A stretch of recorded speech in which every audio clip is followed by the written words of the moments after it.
Assalamualaikum warahmatullahi wabarakatuh. Di sini saya Tiara Nabila dan rekan saya Agil Firhan Iskandar akan melakukan review jurnal mengenai pasteurisasi. Di sini kami mereview 3 buah jurnal, yaitu yang pertama oleh Kusuma dan kawan-kawan pada tahun 2017 mengenai pengaruh pasteurisasi terhadap kualitas jus jeruk Pacitan. Kemudian ada Waniati dan kawan-kawan mengenai kualitas mikrobiologis susu kambing dengan metode pasteurisasi high temperature short time pada penyimpanan yang berbeda. Kemudian yang terakhir ada Wulandari dan kawan-kawan, itu mengenai pengaruh suhu pasteurisasi dan lama penyimpanan pada refrigerator terhadap jumlah koloni bakteri susu sapi. Berikut poin yang akan kami bahas, yaitu yang pertama ada pendahuluan, kedua ada kerangka pemikiran, yang ketiga ada metode penelitian, yang keempat ada hasil dan pembahasan, dan yang terakhir ada kesimpulan. Yang pertama ada pendahuluan. Pasteurisasi merupakan suatu proses pemanasan pada suhu di bawah 100 derajat Celcius dalam jangka waktu tertentu, sehingga dapat mematikan sebagian mikroba pada bahan dengan meminimalisasi kerusakan kandungan dalam bahan. Proses pasteurisasi penting dilakukan pada beberapa produk pangan, yaitu seperti susu dan minuman kemasan. Review jurnal ini membahas 3 buah jurnal dengan produk yang berbeda, yaitu yang pertama ada jus jeruk, susu kambing, dan susu sapi. Suhu dan lama pasteurisasi perlu dilakukan dengan tepat agar produk yang dihasilkan sesuai dengan yang diinginkan. Selain itu, perlu diketahui umur simpan produk yang telah dipasteurisasi agar menghindari bakteri yang muncul ketika mencapai batas umur simpan produk. Selanjutnya ada kerangka pemikiran. Pada jurnal pertama, yaitu tentang pasteurisasi pada jus jeruk Pacitan, terdapat kerangka pemikiran sebagai berikut. Pada permasalahannya, yaitu minat konsumen akan jus jeruk dalam kemasan meningkat dan pembuatan jus jeruk dalam kemasan itu dilakukan dengan pasteurisasi untuk mematikan mikroba pembusuk yang terdapat pada jus buah. Dan selanjutnya ada tindakannya, yaitu melakukan pasteurisasi jus jeruk Pacitan dengan berbagai perlakuan suhu dan waktu pasteurisasi yang berbeda. Selanjutnya untuk penelitian, yaitu mempelajari pengaruh suhu dan waktu pemanasan pada proses pasteurisasi jus jeruk Pacitan serta menentukan kondisi terbaik agar didapatkan jus jeruk dengan jumlah mikroba sesuai SNI dan kadar vitamin C yang tinggi. Dan pada kondisi akhir penelitian diketahui suhu dan waktu pasteurisasi yang terbaik agar dihasilkan jus jeruk yang memiliki jumlah mikroba sesuai SNI dan kandungan vitamin C yang tinggi. Jurnal kedua yaitu tentang pasteurisasi high temperature short time atau HTST dengan penyimpanan berbeda pada susu kambing. Didapat kerangka pemikiran sebagai berikut. Untuk permasalahan yang didapat adalah efektivitas metode pasteurisasi terhadap kualitas mikrobiologis susu kambing yang disimpan dengan waktu yang berbeda dalam refrigerator ini belum diketahui. Oleh karena itu ada tindakan lanjutan, yaitu pasteurisasi susu kambing dengan memberikan perlakuan waktu yang berbeda. Untuk penelitiannya, susu kambing dipasteurisasi dengan metode high temperature short time dengan suhu 72 derajat Celcius selama 15 detik, lalu didinginkan dan dimasukkan ke dalam botol plastik dan disimpan pada refrigerator. Untuk kondisi akhir penelitian, didapat waktu penyimpanan maksimal untuk kelayakan konsumsi susu kambing yang dipasteurisasi dengan metode HTST. Untuk jurnal ketiga, yaitu tentang pasteurisasi susu sapi dengan suhu dan waktu berbeda, didapatkan kerangka pemikiran sebagai berikut. Untuk permasalahannya, pada penelitian terdahulu ternyata membuktikan bahwa suhu pasteurisasi yang biasa dilakukan belum mampu membunuh seluruh bakteri pada susu. Dan untuk tindakannya dilakukan untuk meminimalisir agar susu lebih aman dan terhindar kembali dari kontaminasi bakteri adalah dengan memberikan suhu pasteurisasi yang tinggi dan dengan menyimpan suhu hasil pasteurisasi pada refrigerator. Pada penelitian ini dicari pengaruh dari suhu pasteurisasi dan lama penyimpanan refrigerator terhadap jumlah koloni bakteri susu sapi. Dan pada kondisi akhirnya didapatkan kombinasi antara suhu pasteurisasi dan lama penyimpanan pada refrigerator paling optimal dalam menurunkan bakteri pada susu sapi. Selanjutnya adalah metode penelitian. Pada jurnal pertama, pasteurisasi pada jus jeruk Pacitan, metode penelitiannya adalah sebagai berikut, yaitu mengekstrak buah jeruk untuk mengambil sari jeruk, kemudian pasteurisasi jus jeruk dalam water bath dengan variasi suhu 70, 80, 90, dan waktu pasteurisasi selama setengah sampai 4,5 menit. Kemudian mendinginkan jus jeruk sampai suhu ruang, dan terakhir menganalisis jumlah mikroba, kadar vitamin C, total acidity, total soluble solid, warna, dan juga pH-nya. Pada jurnal kedua, yaitu pasteurisasi temperatur short time HTS atau HTST dengan penyimpanan berbeda pada suhu kambing, metode penelitiannya adalah sebagai berikut. Pertama, ada pasteurisasi susu kambing dengan metode HTST dengan suhu 72 derajat Celcius selama 15 detik. Kemudian susu kambing pasteurisasi itu didinginkan selama kurang lebih 15 menit sampai suhu 40 derajat Celcius. Lalu menyimpan susu kambing pasteurisasi dalam refrigerator dengan suhu 4 sampai 10 derajat Celcius. Kemudian dilakukan pengujian susu pasteurisasi pada waktu penyimpanan berbeda, yaitu 0, 12, 24, 36, 48, dan 60 hari. Pada waktu penyimpanan berbeda itu dilakukan juga pengujian. Pertama ada perhitungan total plate count atau TPC, kedua ada perhitungan bakteri Staphylococcus aureus, yang ketiga perhitungan bakteri coliform dan Escherichia coli, yang keempat ada konfirmasi coliform, yang kelima ada uji konfirmasi Escherichia coli dengan metode most probable number atau MPN, yang keenam ada uji reduktasi, dan yang terakhir adalah uji nilai pH. Untuk jurnal ketiga, pasteurisasi susu sapi dengan suhu dan waktu berbeda, terdapat metode penelitian sebagai berikut. Yang pertama ada pembuatan susu pasteurisasi dengan suhu 85, 90, dan 95 derajat selama 15 detik. Kemudian susu didinginkan hingga mencapai kurang lebih 40 derajat Celcius dan memasukkannya ke dalam botol kecil. Selanjutnya ada menyimpan susu dalam refrigerator dengan suhu 10 derajat Celcius, dan terakhir melakukan uji TPC atau tadi total plate count. Selanjutnya ada hasil dan pembahasan. Yang pertama, saya akan membahas hasil dan pembahasan dari jurnal pasteurisasi pada jus jeruk Pacitan.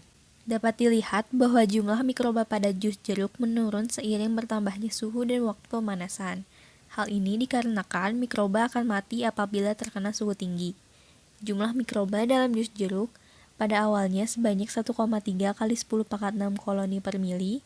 Setelah mengalami pemanasan selama 4,5 menit, perubahan mikroba dalam jus jeruk yaitu dapat dilihat pada suhu 70 derajat Celcius menjadi 1,4 kali 10 pangkat 2 koloni per mili, pada suhu 80 derajat Celcius menjadi 8,3 kali 10 pangkat 1 koloni per mili, kemudian pada suhu 90 derajat Celcius menjadi 5,5 kali 10 pangkat 1 koloni per mili. Di samping mengurangi jumlah mikroba, proses pasteurisasi yang dilakukan ternyata juga mengakibatkan penurunan kualitas jus jeruk, yaitu menurunnya kadar vitamin C, total acidity dalam persen Brix, serta meningkatnya warna dan pH dengan bertambahnya waktu dan suhu pasteurisasi. Hal yang dianalisis kedua yaitu vitamin C. Suhu pasteurisasi yang semakin tinggi serta waktu pasteurisasi yang semakin lama menyebabkan kadar vitamin C dalam jus jeruk semakin rendah. Hal ini dapat dilihat pada gambar 4. Penurunan kadar vitamin C disebabkan karena asam askorbat bersifat tidak stabil dan sensitif terhadap panas, serta akan teroksidasi jika terkena udara dan suhu tinggi. Selanjutnya ada total acidity. Total acidity merupakan jumlah total asam organik yang dapat diliterasi dengan larutan NaOH. Total acidity dinyatakan dengan asam sitrat. Total acidity jus jeruk berkurang dengan bertambahnya waktu dan suhu pemanasan karena asam sitrat berpartisipasi dalam reaksi kimia pembentukan pigmen coklat. Hal ini sesuai dengan hasil penelitian, yaitu total acidity dari kondisi mula-mula senilai 10,4046 mg per mili yang mengalami penurunan setelah pasteurisasi selama 4,5 menit. Itu hasilnya dapat dilihat sebagai berikut. Kemudian warna. Perubahan warna jus jeruk yang terjadi selama proses pasteurisasi dapat ditunjukkan dengan semakin naiknya absorbansi panjang gelombang 420 nanometer atau A420 jus jeruk sebagaimana disajikan pada gambar 6. Perubahan warna jus jeruk dari warna kuning menjadi kecoklatan disebut browning reaction. Oksidasi asam askorbatlah yang dapat merubah warna jus jeruk dari kuning menjadi kecoklatan. Suhu pasteurisasi yang semakin tinggi serta waktu pasteurisasi yang semakin lama menyebabkan warna jus jeruk semakin coklat, yang ditunjukkan oleh harga A420 yang meningkat. Dari gambar 6, terlihat bahwa dengan adanya pasteurisasi selama 4,5 menit terjadi peningkatan warna dari kondisi mula A420 sebesar 0,211 menjadi 0,373 pada 70 derajat Celcius, 0,397 pada suhu 80 derajat Celcius, dan 0,425 pada suhu 90 derajat Celcius. Selanjutnya ada total soluble solid. Jus jeruk mengalami reaksi Maillard browning, yaitu reaksi antara gula reduksi dan asam amino atau protein. Berkurangnya kandungan gula reduksi akibat reaksi Maillard menyebabkan berkurangnya kandungan total soluble solid dalam persen Brix. Hal tersebut disebabkan karena reaksi Maillard berlangsung lebih cepat seiring dengan bertambahnya suhu. Untuk waktu pasteurisasi yang semakin lama serta suhu pasteurisasi yang semakin tinggi, terlihat persen Brix yang semakin berkurang. Kemudian ada pH. Pada kondisi mula-mula, pH jus jeruk yaitu 5,3. Setelah dipasteurisasi selama 4,5 menit pada suhu 70 derajat Celcius, pH meningkat menjadi 5,7. Kemudian pada suhu 80 derajat Celcius menjadi 5,9, pada suhu 90 derajat Celcius menjadi 6. Kenaikan pH ini dapat disebabkan berkurangnya total acidity dan peningkatan pH menyebabkan reaksi Maillard browning berlangsung lebih cepat. Yang terakhir yaitu kondisi optimum pasteurisasi jus jeruk. Berdasarkan tabel 3, dapat dilihat bahwa proses pasteurisasi dengan suhu 80 derajat Celcius selama 3,5 menit merupakan kondisi optimum di mana jus jeruk memiliki kandungan vitamin C tertinggi, yaitu 0,6582 mg per mililiter, dengan jumlah mikroba kurang dari 2 kali 10 pangkat 2 koloni per mililiter jus jeruk.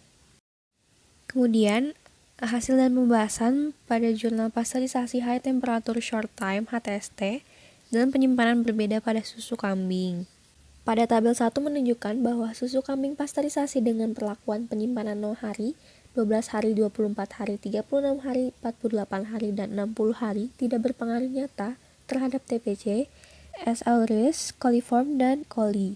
Berdasarkan hasil tabel, jumlah TPC pada penyimpanan hari ke-60 yaitu 4,37 log CFU per mili, sedangkan SNI mencatatkan batas maksimum cemaran TPC pada susu pasteurisasi yaitu 4,48 log CFU per mili. Hal ini menunjukkan bahwa susu kambing yang dipasteurisasi pada suhu 71 sampai 75 derajat Celcius selama 15 detik yang dikemas dengan botol plastik, kemudian disimpan pada suhu refrigerator dengan kisaran suhu 4 dan 10 derajat Celcius masih layak dikonsumsi berdasarkan jumlah TPC hingga penyimpanan 60 hari. Bahasan dari jurnal yang ketiga. Pada jurnal ketiga ini, hasil didapatkan dalam bentuk tabel, yaitu tabel hasil pengamatan jumlah koloni bakteri susu sapi. Tabel ini akan digunakan untuk pengujian Duncan, dan pada hasil uji Duncan ini menunjukkan perlakuan terbaik atau optimal yang menghasilkan rata-rata jumlah koloni bakteri susu sapi terendah, yaitu pada perlakuan suhu pasteurisasi 90 derajat Celcius dan lama penyimpanan pada refrigerator 1 hari.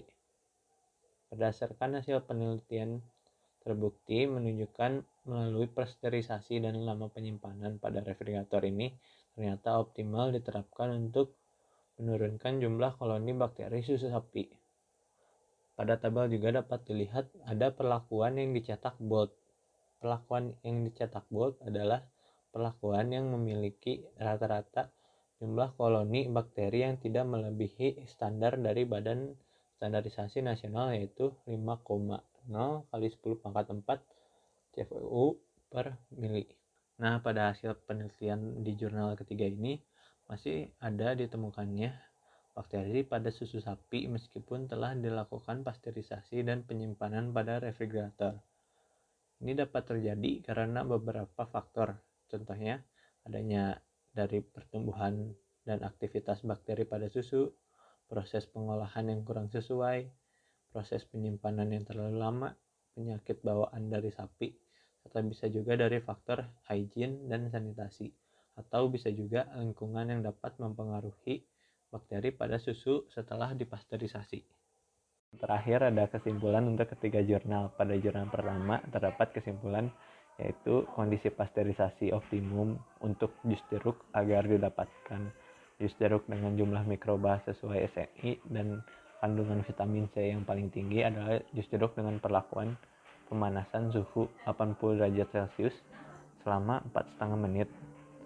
Untuk jurnal kedua, kesimpulannya adalah susu kambing yang dipasteurisasi dengan metode HTST masih layak dikonsumsi dengan penyimpanan 60 hari. Hal ini ditandai dengan kualitas mikrobiologi seperti TPC, jumlah bakteri yang terkandung dalamnya, angka reduktase, dan pH masih di bawah batas cemaran mikroba yang diatur pada SNI. Untuk jurnal yang ketiga, kesimpulan yang dapat adalah suhu pasteurisasi dan lama penyimpanan pada refrigerator berpengaruh terhadap jumlah koloni bakteri susu sapi. Proses penyimpanan susu pasteurisasi pada refrigerator sebaiknya dilakukan dengan suhu kurang lebih 4 derajat Celcius dan dilakukan selama kurang dari 4 hari karena jumlah bakteri pada susu masih berada pada batas aman untuk dikonsumsi. Sekian presentasi dari kelompok kami.